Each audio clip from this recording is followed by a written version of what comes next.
Charles Hoskinson has been talking quite a lot about Cardano's undertakings in Africa. Not long ago he announced that it was Cardano's ambition to aggressively pursue Fortune 500 companies and then offer them a bridging service to the hundreds of millions of untapped consumers in the African market. And the way that Cardano aimed to do this was primarily by incentivizing those companies by generating large amounts of genuine use on the platform, and then offering those large American and European companies access to those consumers. And in return, Cardano would achieve integration into the systems of many of the biggest and most widely known and used brands in the world, a move which would quite literally open up billions of users to Cardano.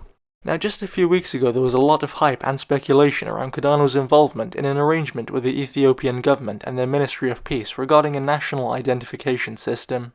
As of right now, I believe that there is no concrete evidence that Cardano are in fact directly involved in the program. Although John O'Connor, the Director of African Operations for IOG, has talked about being in late-stage discussions over multi-million user deals with some reference to the Ethiopian identity program.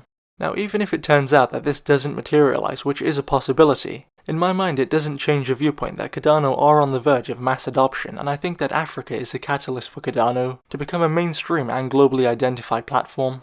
And hey, if you're enjoying this video so far and you're a Cardano fan or investor, do me a favor and subscribe to our channel so that we can keep growing and I can spend more time researching and producing videos.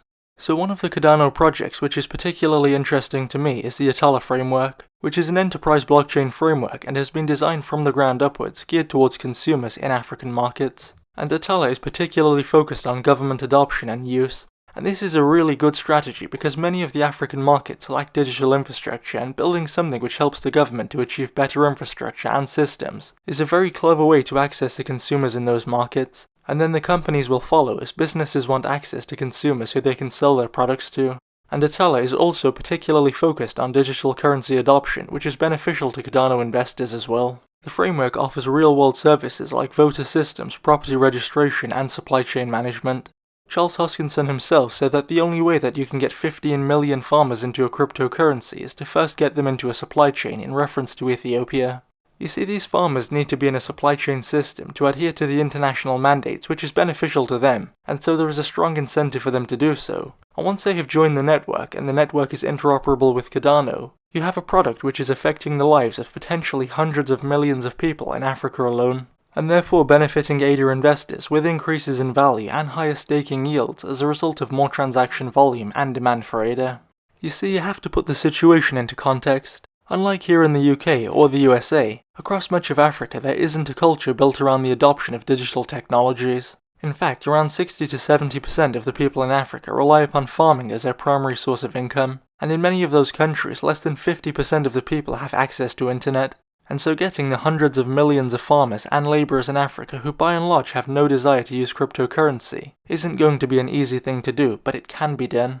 And it begins with getting this group into supply chain networks and incentivizing them to use these programs by offering compliance with international mandates and helping them to gain access to the necessary equipment and systems to access the network through government partnership. And this is how you get 350 million farmers, many of whom will have no internet access, to use a cryptocurrency. And again, I'm not expecting overnight results, as these things take a long time. First of all, you have inertia, which is a resistance to change, and this makes the adoption of all new technologies a much slower process than would otherwise be the case. And then of course you have the dealings with the government, who are notoriously slow and bureaucratic, and then the actual execution, which will take even more time. And so even as Cardano land partnerships in Africa, which they likely will do over time according to Charles Hoskinson and John O'Connor, the signing of any contract or agreement is only the very beginning, and there is going to be a lot of time and work to put in after that point. But I for one have no doubt that when considering the range and effectiveness of Cardano services, adoption in Africa is very likely to occur.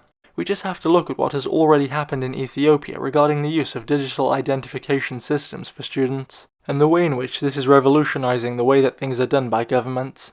The potential for government integration and real-world adoption is huge, and not only this, but it's happening right now slowly and surely. And you can also be sure that we will have a lot more Cardano and ADA content covering any developments and news as they materialize, so be sure to subscribe for those, and thanks for watching.